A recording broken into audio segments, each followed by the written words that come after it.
वर्षातून 2 वेळा माझं किचन डीप क्लिनिंग होतं. रोजच्या रोज वरचेवर माझं किचन स्वच्छ करते, पण खालच्या बाजूच्या ट्रॉलीज काढून त्याची लादी पुसून घेणं हे काही शक्य होत नाही. तर ते खूप घाण होतात.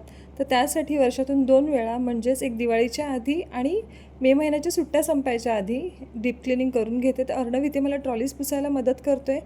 रुद्र आणि राज वॉशिंग मशीन साफ करत होते. माझी मुलं आणि मिस्टर हे खूप हेल्पफुल आहेत, त्याच्यामुळे मला ना कामाचा कधी कधी ताण येत नाही. तरी किचन वगैरे आवरण्यामध्ये भरपूर माझा वेळ गेला.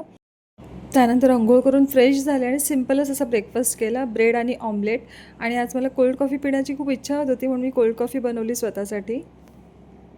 संडे असल्यामुळे स्वयंपाकाची रिस्पॉन्सिबिलिटी राजवरती होती. त्यांनी मटण शिजायला ठेवलं होतं आणि चिकन मॅरिनेट करून ठेवलेलं होतं. मला ते फक्त फ्राय करायचं होतं.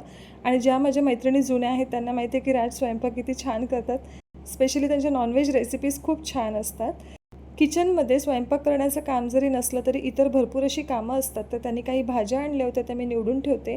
आणि भाज्या मी अशाच कधी फ्रीजमध्ये ठेवत नाही, ते आणल्यानंतर निवडूनच घेते. तरी ती कोथिंबीर आणली होती, ती कोथिंबीर स्वच्छ करून डब्यामध्ये भरून ठेवली आणि किचनचं प्लॅटफॉर्म आहे ते थोडंसं आवरून घेतलं. स्वयंपाक पूर्णपणे तयार झालेला आहे. ते चिकन फ्रायसुद्धा रेडी आहे. वरून फक्त कोथिंबीरने गार्निश करून घेते. आणि संडे स्पेशल मेन्यू तयार आहे. मटणाचा रस्सा, भात, चिकन फ्राय, सॅलड आणि गहू आणि नाचणीची चपाती मी केली होती. आणि मुलांनी एवढी हेल्प केल्याबद्दल त्यांना बक्षीस म्हणून राजने व्हॅनिला आईस्क्रीम आणली होती. तर ती नुसती खाण्यापेक्षा आंबे होते घरामध्ये भरपूर, मग ते आंब्याचे काप केले छोटे छोटे आणि ते त्यावरती टाकले.